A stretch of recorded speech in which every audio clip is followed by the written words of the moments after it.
Hey sociology students, today we are looking at your new unit and we're going to start by talking about societies and social networks, okay? So that's our topic. We're going to move on into societies and their transformation. I really like this stuff because it kind of blends my first love of history with sociology. So some of this might sound a little bit familiar to you, okay? Groups are people who interact with one another and who think of themselves as being together. However, society are people who share a culture, which we've talked extensively about by this point in time, and a territory. And the largest and most complex group that sociologists study are these societies. So we use this word a lot in sociology, okay? So the sociological perspective is that the type of society we live in is the fundamental reason for why we become who we are, which we've touched on before, right? Society lays the broad framework for our behavior, influences the way that we think and feel, and if we would have grown up in a different society, which we've looked at before as well, we would have really been extremely different, okay? The social transformations of society are as follows. We have hunting and gathering societies, pastoral and horticultural societies, agricultural societies, industrial societies, post-industrial, which is our information age or information societies, and biotech societies, which is a new type of society that is possibly emerging according to sociologists. So we're going to take a look at all of these today, okay? So here you could just see a quick little figure. We have how our hunting and gathering moved into horticultural and pastoral, which we'll talk about, which then led into agricultural society, industrial society, and so forth, okay? And we're going to look at these ideas of social revolutions. What do these mean, okay? So, hunting and gathering societies, there are few social divisions and little inequality. In fact, they're the most equal and most egalitarian, really, because they have to share resources in order to survive. So, they depend on hunting animals and gathering plants, and in some groups, men hunt and women gather. Some groups, men and women gather plants, and then men hunt large animals, and both men and women hunt small animals, okay? If you've ever wondered why we have patriarchy, where men are seen as greater than women in whatever regard, this really goes back to the very beginning of hunting gathering societies. Because if you look, and I have it here, sorry, we'll come back to shaman, but women contribute about 3/4 of the total food supply, right? But the greater prestige goes to men because of the fact, for the most part, that they're hunting very large animals and they show their physical prowess when they do this. So if you've ever wondered why patriarchy is kind of ingrained in our brain, it really goes back to the beginning of our societies. So, usually we have a shaman who's an individual who's thought to have some sort of influence over the spiritual forces, but shamans also have to help obtain food. This is a very, again, egalitarian society, which means more equal, right? Like if you were to look at our bodies of government, say, we would say the House of Representatives is not our most egalitarian, it's the Senate, right? And our House kind of, dukes it out on the floor all the time. So, hunting gathering societies also place high value on sharing food, which is essential to survive. And then because of disease, drought, pestilence, children have only about a 50% chance of surviving into adulthood. So it's not exactly the best for our mortality rates and things like that, and survival rates. However, some historians will argue that hunting and gathering societies were a lot better for human beings in general, and we'll talk a little bit about that as we go along. So, anyways, I'm getting ahead of myself. Come on, Mrs. Lindemeyer. Anyways, so of all the societies, we've talked about this, they are definitely the most egalitarian, and what they hunt and gather is perishable, and they have like few personal possessions that they take with them, right? No one becomes more wealthy than anyone else. There's no rulers, and a lot of decisions are arrived through discussion within the group itself. And they have the most leisure of all human groups due to having basic needs met. That's really their whole purpose. It's not to have too much. It's not to make a profit or anything like that. It's literally to just have our basic needs met. Okay. All groups were once hunters and gatherers. Until about 700 years ago, these societies were actually very common. An example, probably think of with like our Mongols, right? They're nomadic hunting and gathering societies. And they were actually ended up becoming one of the empires, which is why they're so very different in history. But that's another story for another day. But today, there's only about 300 or so that remain, or at least that we know of. Some were wiped out when other groups took over their land, and others moved into villages and started a new way of life with agriculture, which we'll talk about.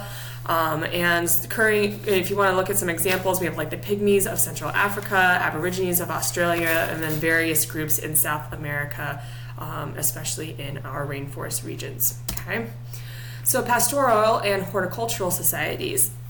These, about 10,000 years ago, we had some of the groups that found that they could tame and breed some animals that they hunted, so goats and sheep and cattle and camels, and others found that they could cultivate plants. So as a result, hunting and gathering societies branched off into two different directions, each with means of acquiring food, right? So our kind of looking at the taming of animals, those are our pastoral, and then horticultural, of course, meaning plants, right?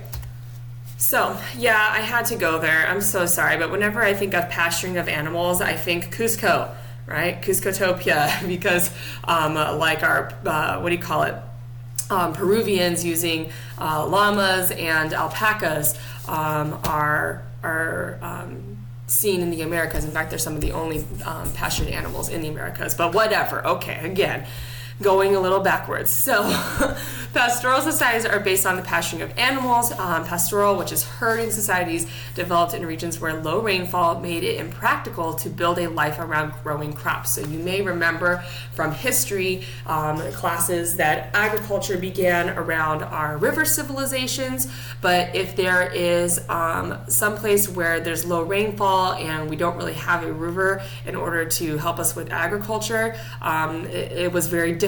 So like to actually plant and continue to be successful. So groups that took this turn generally remained nomadic. They would follow their animals to fresh pastures, and that was how they lived, okay? But horticulture is different, right? Horticulture, try that again, is plant cultivation, gardening.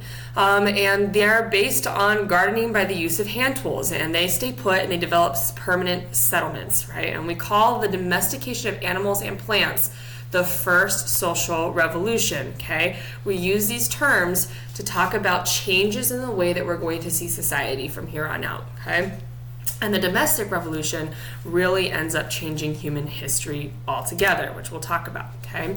So again, all right, how things ended up changing, so we can kind of see this as the consequences of animal domestication and plant cultivation. So animal husbandry, I love that. I don't know why, it makes me laugh every time.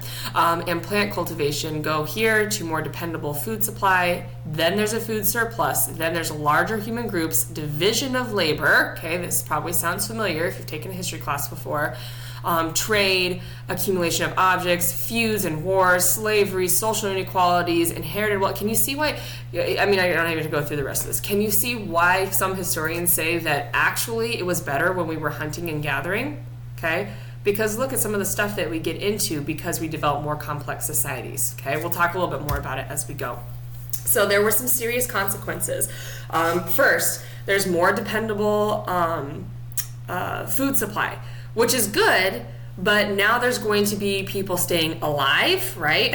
I know it sounds like a good thing, but then our groups end up growing larger. And then it's no longer necessary for everybody to work at providing food because their basic needs are met very easily because we have our agricultural society starting to develop, which means that we actually get to divide up our labor and have specialized, and again, if you take in history, here's civilization, right? This is like the division of labor, having a specialized, oh, there goes the bell. Sorry, I'm at the office today at Barry Goldwater. Boop. So there's that division of labor, right? And now we have specialized, like professions of sorts. So there's people that make jewelry and tools, there's weapons, etc., okay? And then as groups traded with each other, they begin to acquire objects that they prize, and now we have gold and jewelry and utensils and all sorts of things that are going to cause some jealousy, okay? this is going to lead to social inequality. So some families or clans or tribes or whatever you'd like to say acquire more goods than others, okay? Which means that within a civilization, people are not going to be equal any longer, okay? So what does this do? As always, and this is the history of the human condition, okay? It leads to feuds, it leads to wars. There are groups are now possess things like animals and pastures and croplands and jewelry and other material goods, and now they have all these things to fight about. And war opens the door to slavery because people are finding it very convenient to let other people that they captured during war actually do all the kind of grunt work, you know? Because why not? Now they don't have to do it. And social inequality remained very limited. However, because surplus itself was limited, but as people pass their wealth down to descendants, wealth grows more concentrated. So what does that mean? That means that even though we don't have a huge amount of social inequality, which we get a lot later with industrial times, which we'll get to, okay, people are still going to be able to pass down that surplus wealth that they have to their descendants, which means that there are still going to be those families or those clans that have more material wealth than others. And so we're starting to see people have more power and people have less power, okay? And so some individuals, as power, okay, comes through, some individuals end up becoming chiefs, and this again increases the possessions but decreases equality, okay? So then we move into agricultural societies, okay? So the invention of the plow about 5,000 or 6,000 years ago changes social life forever. It makes things more efficient. It returns more nutrients to the soil, which makes the land more productive. We start to realize that the way we plant our plants, our food sources, is actually going to help us out in the long run, like different ways that we plant it, which we'll get to later, but it doesn't matter. It makes things much more efficient. Like I just said, food surplus of the agricultural revolution was unlike anything that's ever been seen in human history, and it was our second revolution. Come on, Mrs. Lindenmeyer, not evolution, but it's our second social revolution, okay? There's a development of cities and culture, and this is when we start getting our true agricultural societies. People are controlling the growing surplus of resources, and equality becomes a simple part of society with everyone. And this elite group of powerful surrounded itself with armed men, levied taxes on others who now become their subjects, and boom, we're gonna end up getting our first ever type of centralized government within that society, okay? I'm going to stop there, and we're going to come back to industrial societies in our second part, so just stay tuned. I guarantee you've heard of industrial societies before, if you've taken a world history class or an American history class, all right? Stay with me, guys. Thanks so much.